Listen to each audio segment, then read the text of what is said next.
Hello friends, good morning, welcome back to Bharat Coder. So in this video, I am going to talk about the new features of frappe version 16, that is scrollable child table. So if you remember in version 15, frappe version 15, there was limitation in the child table that you can only select 10 columns, like more than 10 width of the columns you cannot select like more columns. So I will show you with one example. So let me open the Chrome and let me open local server.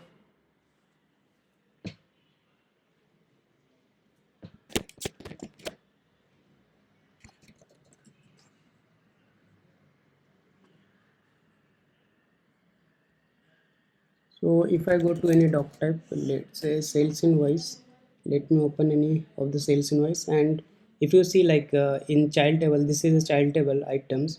So if I want to like add here more of the columns, so let me add UAM, item name, description, HSN. And if I try to add, let's say this, I will make at 2, quantity 1, rate 1, amount 1. So 2 plus 2 4 5 6 7 8 plus 2 10. So if I update, I am like able to see total 10, like total column width is 10. If I try to add some more columns, let's say let me add warehouse and let me add it.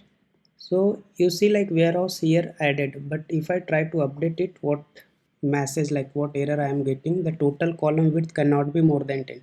So this is like limitations in version 15. In sales invoice, like any of the doc type in child table, you cannot have more than 10 column widths. But if you see in the version 16, so let me open version 16, frappe version 16, and go to any of the doc type, let's say sales invoice. And if I open here, if I go to child table, like here there is no limitations, like you can add here as much columns as you want, and like system will not give any error. Let me add some more of the columns, add it and update. There will be no error. Why? Because this child table has now become scrollable. So if you add more than 10 width, the child table will scrollable, so you can scroll and see all the like columns which you have selected. So this is the new features which has been introduced in frappe version 16. So this is all about this video. If you like the content of the video, please don't forget to like, share and subscribe the channel. Thank you. Have a nice day.